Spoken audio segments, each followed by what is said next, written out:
먼저 하나님의 말씀을 함께 보겠습니다.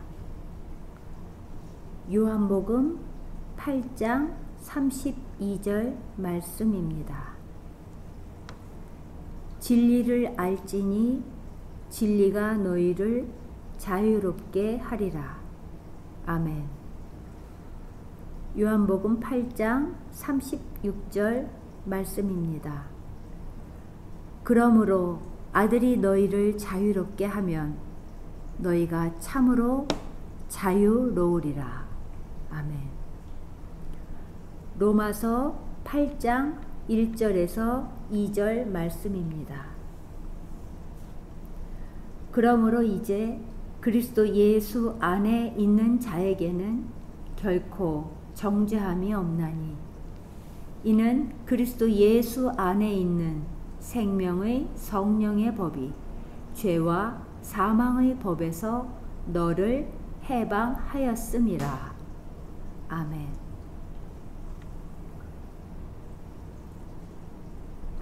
학생용 워크북 76과 나는 오로지 하나님의 법칙 아래에 있다. 우리는 전에 얼마나 많은 무의미한 것들이 너에게 구원처럼 보였는지 살펴보았다. 각각은 그 자체만큼이나 무의미한 법칙들로 너를 가두었다. 너는 그 법칙들에 묶여 있지 않다. 하지만 그렇다는 것을 이해하려면 먼저 구원이 거기에 없음을 깨달아야 한다.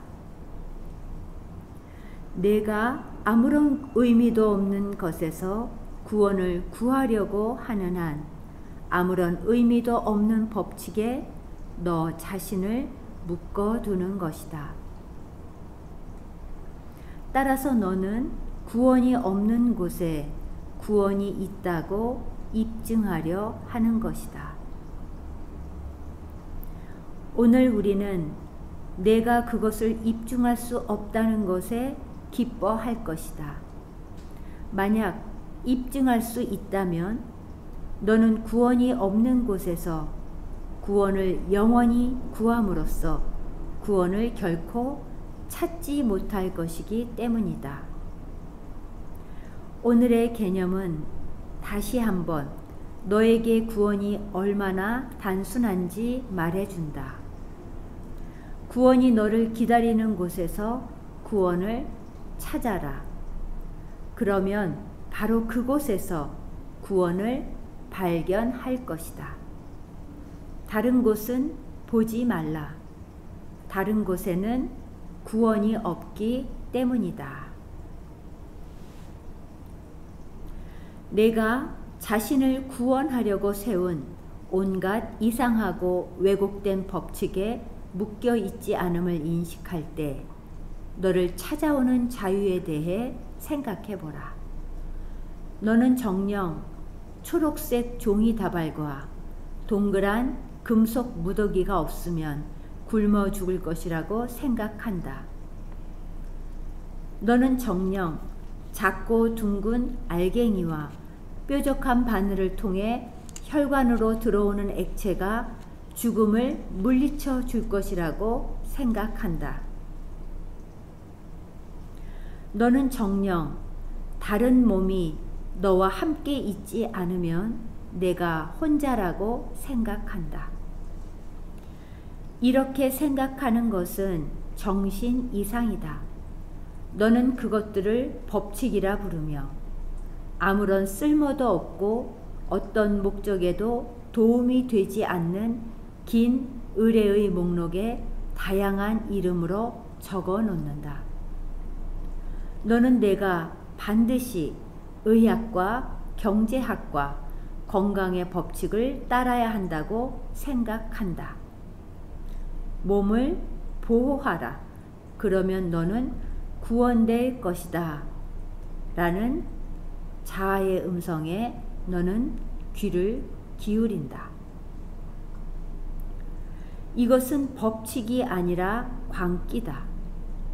몸은 스스로를 해치는 마음 때문에 위험에 빠진다. 몸이 고통을 받음으로써 마음은 자기 자신의 희생자임을 보지 못할 것이다. 몸의 고통은 무엇이 실제로 고통받고 있는지 감추려고 마음이 쓴 가면이다.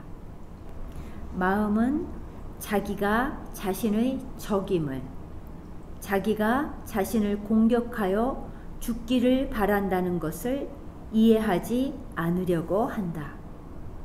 바로 이것으로부터 너의 법칙은 몸을 구하려고 한다.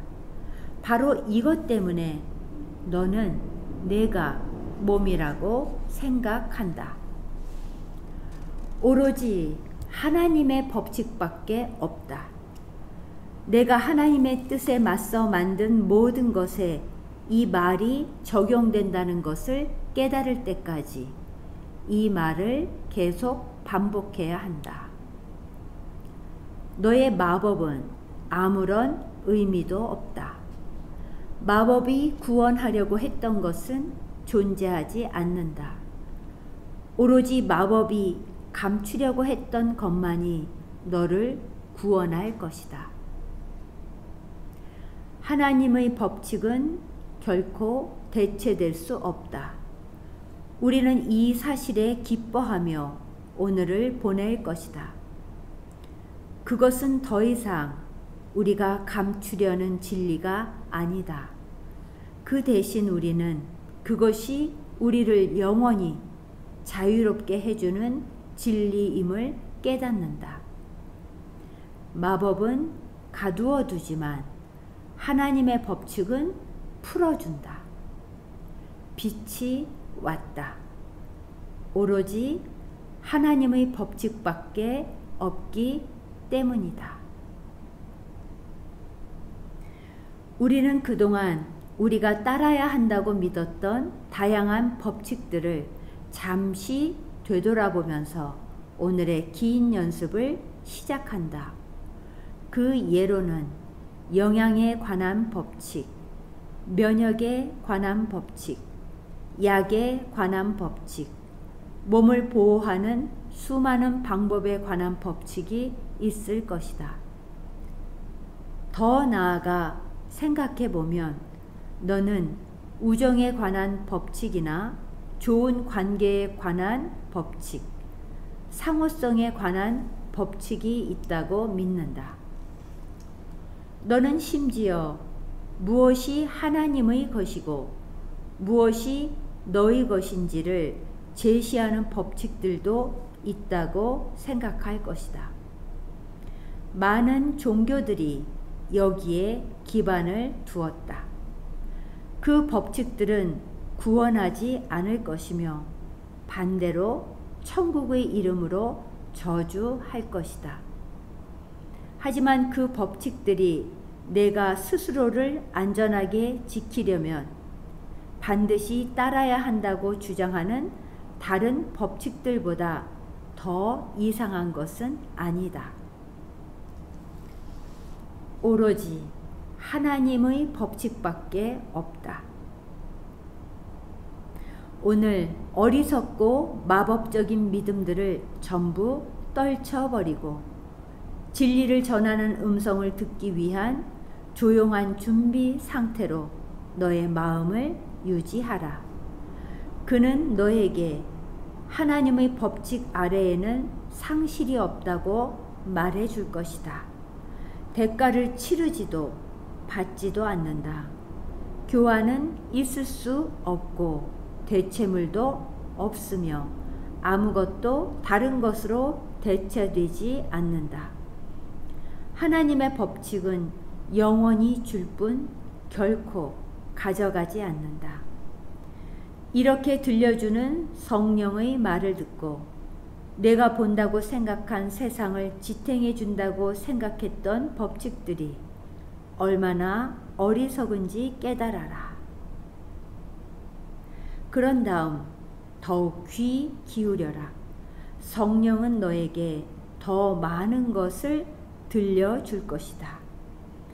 아버지가 너를 얼마나 사랑하시는지에 대해, 아버지가 너에게 베푸시는 끝없는 기쁨에 대해, 당신이 창조하시는 채널로 창조되었지만 지옥에 대한 믿음 탓에 당신께 가지 못하는 유일한 아들을 아버지가 얼마나 그리워하시는지에 대해 들려줄 것이다.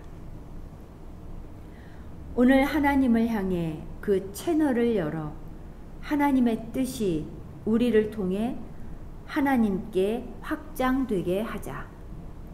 이런 식으로 피조물은 끝없이 증가한다.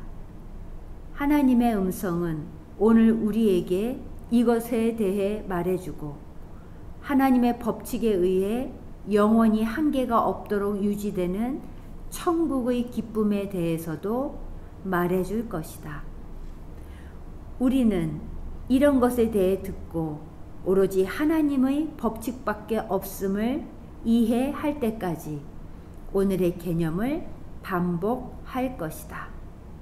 그런 다음 연습 시간을 마치는 헌사로서 다음과 같이 말할 것이다.